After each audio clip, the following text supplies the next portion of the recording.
leaving the docks, finding a tip on the Rikers that kidnapped my brother.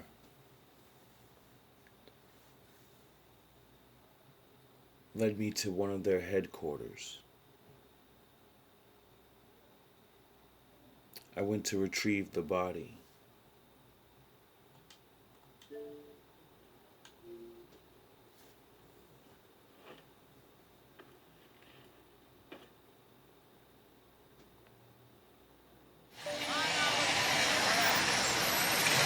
This was a symbol of true power.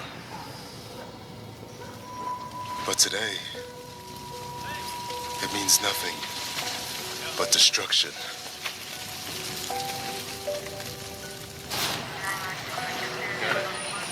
And all those who used to protect us.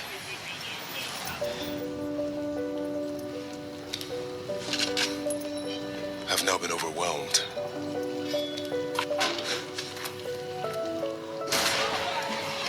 But that was yesterday. Before we decided that our playgrounds will now become our battlefields. Agents of the Strategic Homeland Division are highly trained, self-supported tactical agents hidden amongst society. They are trained to restore order and to ensure the continuity of government in case of a catastrophic emergency. But where do they come from?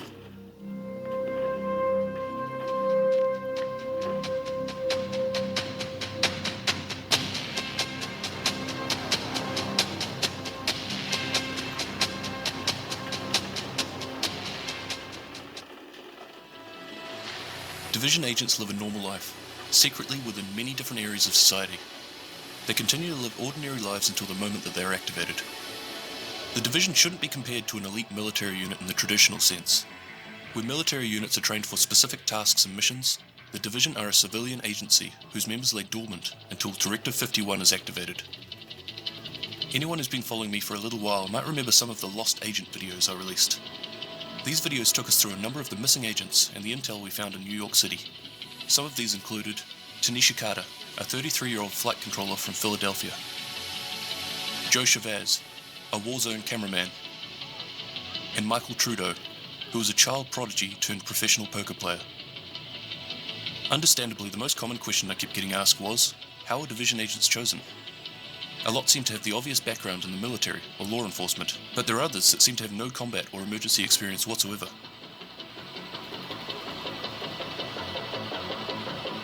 Before we go into how the candidates are chosen, it's probably worth going over the structure of the Strategic Homeland Division to better understand how the recruiters see these candidates as a good fit for the SHD.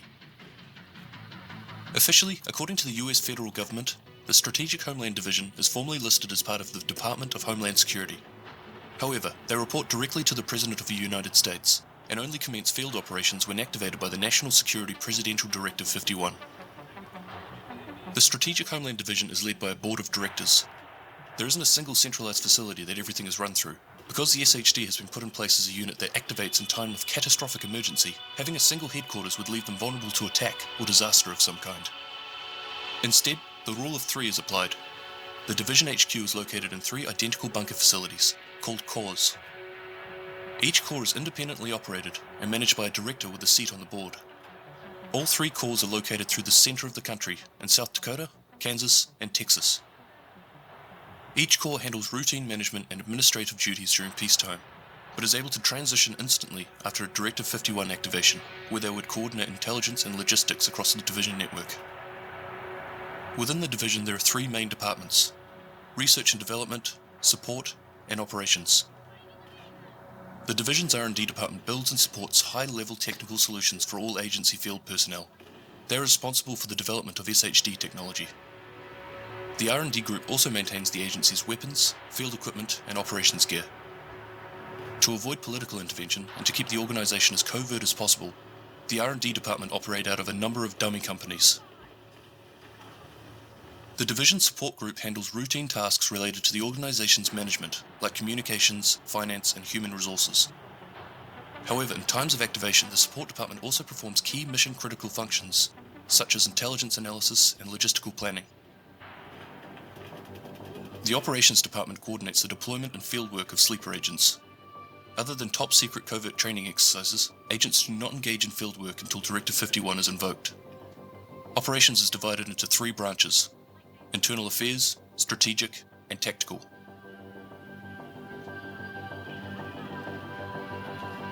The ideal division agent is loyal, able, versatile, and fit. Quick thinking and the ability to make tough decisions when needed, and adept problem-solving skills are just some of what the agency is looking for when recruiting a new agent. A valuable attribute needed for the division agent is that they are self-sacrificing and always put others before themselves. For this reason, candidates should have a background in community or enforcement areas like healthcare, military, law enforcement, and the rescue services. But working in these fields certainly isn't required. Agents of the division are required to be able to execute a wide range of tasks. They must be creative, versatile, independent, and capable of operating outside the standard rules of engagement. And because of this, the Strategic Homeland Division seeks agents who come from a number of different areas in society. As long as they're strong in the attributes stated above, having the diversity of skills within each cell of agents only adds to the overall effectiveness of the group. As hidden agents among society, they are often activated with very little knowledge of what's happening behind the scenes. They are free to determine their mission priorities, and are only bound by their oath of service, and only regulated by the Internal Affairs branch of the Division's Operation Group. Once activated and then deployed, a Division agent outranks all other tactical units in the field. This authority allows agents to bypass laws, regulations, and jurisdictional boundaries as needed. They can freely organize local assets, whether it be civilian or military, to help address local needs. The Division recruiters are granted access to a vast database of restricted information on civilians collected by the United States intelligence community. This access allows them to pick from a huge pool of prospective agents, by filtering them through based on the positions and requirements put in place. Candidates are drawn from all aspects of society, and are not limited to a specific skill set or profession. Once a candidate has been targeted, a highly classified vetting process begins. Internal Affairs does a background check, including comprehensive financial and medical, work history, and extensive surveillance of social media networks. If the candidate makes it through the first line of vetting, an experienced division agent makes contact to organize an interview. If the candidate shows keen interest in national service and understands the need for absolute secrecy, they are then moved on to a rigorous round of assessments. For candidates that make it this far, there is a number of tests they are put through. This phase is called pre-testing. Agency psychologists would run them through an extensive number of performance assessments, including virtual reality mission simulators to see how they would react in different situations. These personal interviews would also put the candidate through a number of cognitive and psychological assessments. The results of this testing produces a comprehensive candidate evaluation report. The report then scores the candidate in each of the following fields: loyalty, mental resilience, judgment and decision-making, field leadership, adaptability, problem-solving and the ability to improvise, technical skills and aptitude, commitment to peak physical fitness, immune system health, raw survival instincts. Throughout this testing, the most important piece that is being monitored is the mental strength. These agents are potentially being placed in a situation where they're being pushed to their absolute limits mentally. Survival and crisis management is a mind game. They need to be able to handle it. Not all candidates have combat experience, and this is fine, but every agent must exhibit the ability to train and prepare for the absolute worst case scenario. Only at this point are candidates considered recruits. Now comes the grueling process of full physical and technical readiness training. However, due to the secretive nature of this role, it can be difficult to achieve. This process is highly demanding, yet it cannot put recruits in situations where suspicion could compromise their cover.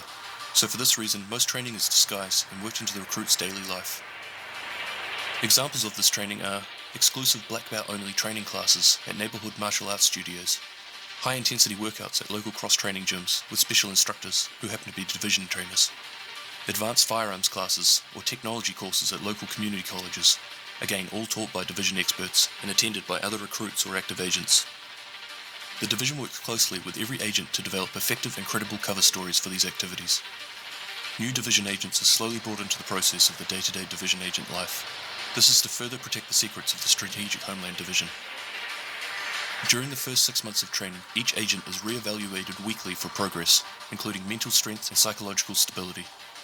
It could take up to 12 months of intense training before a new agent has opened up to the division's true purpose. Eventually, recruits earn top security clearance and are certified by Internal Affairs as active agents. But it doesn't stop here. Agents are expected to maintain year-round training for the length of their service. Basic survival skills, combat, and intelligence training is required to be honed through regular practice and exercise. The general consensus is that agents devote their spare time to training and preparation. The support department contracts civilian instructors to provide specialist training and advanced group exercises on a regular basis. On top of this, each local cell of agents are expected to coordinate and perform regular exercises and training sessions. Once the initial training is complete, new division agents continue with their daily lives and function as normal members of society.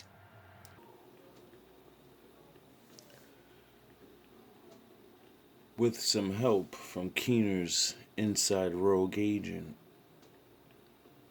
led me to a building full of cleaners and Riker's soldiers.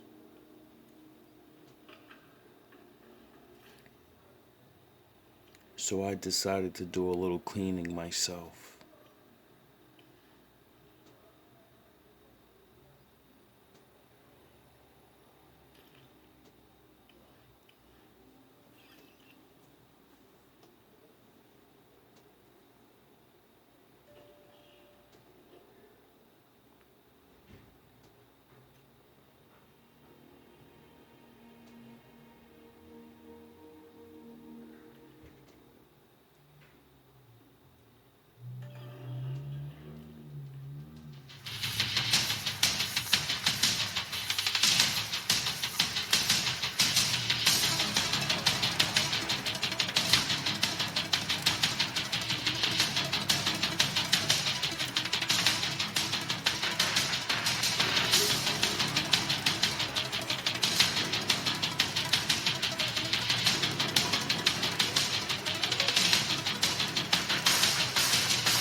realizing Keener's true intention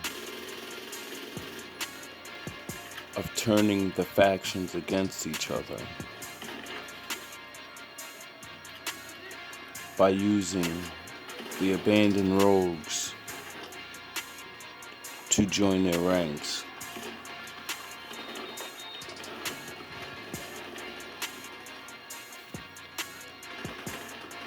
I began to understand in a very small way his crazy plan.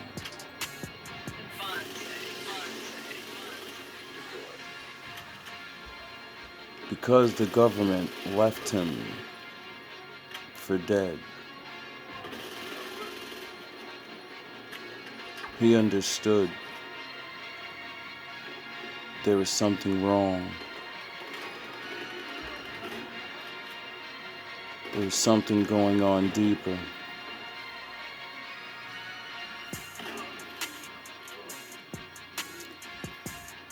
And because they gave us the authority to do what was necessary by our means necessary, what we deemed right, I began to understand.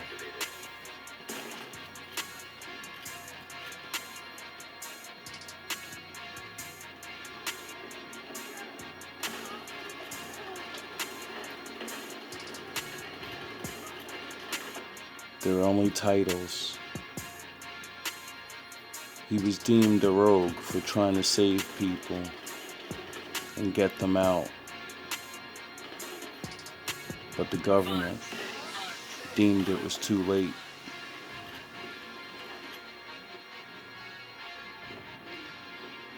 We were trained to do what we were trained to do. Survive. And complete the mission.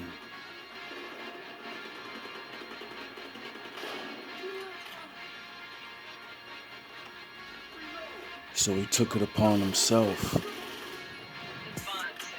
to figure out what was going on.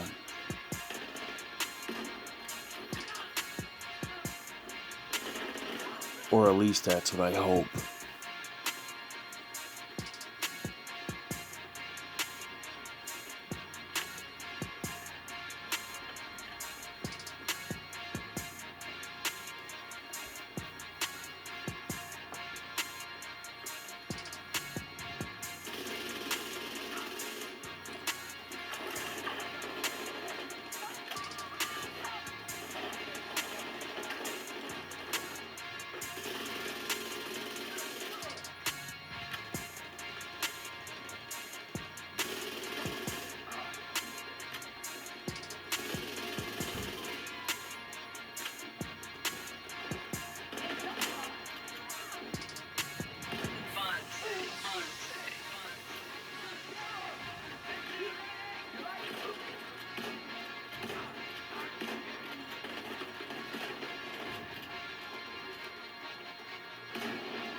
You good? You ready? All right, man. Emmeline will know of your courage. They all will. Remember me, man. Always, brother.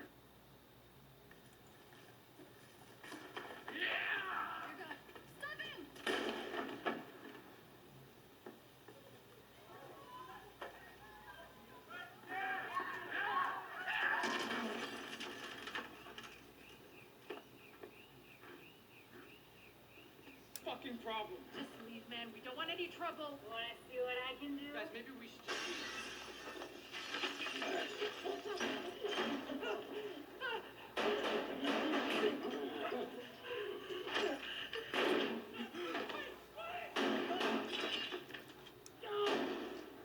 The factions were completely taking the cities.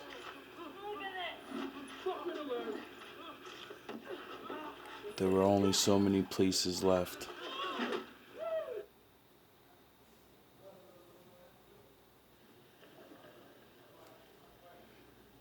State your name. The infected.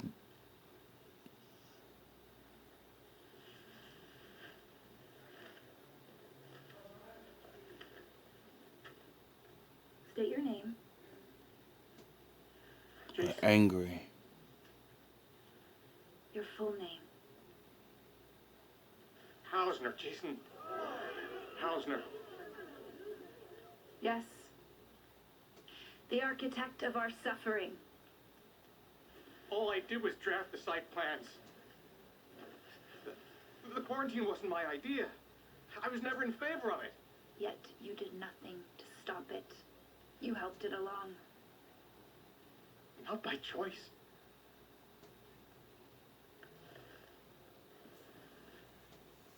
Just following orders. Is that your excuse?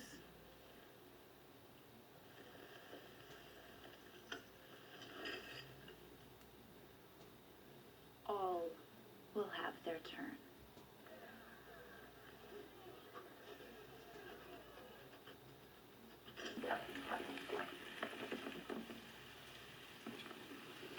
Okay, answer this one. Would you rather know when you're going to die or how you're going to die?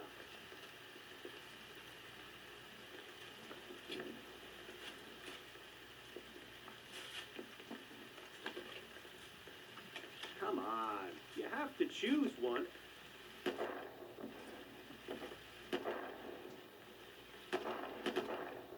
I just want to get out of this fucking rain. Who told you to stop digging?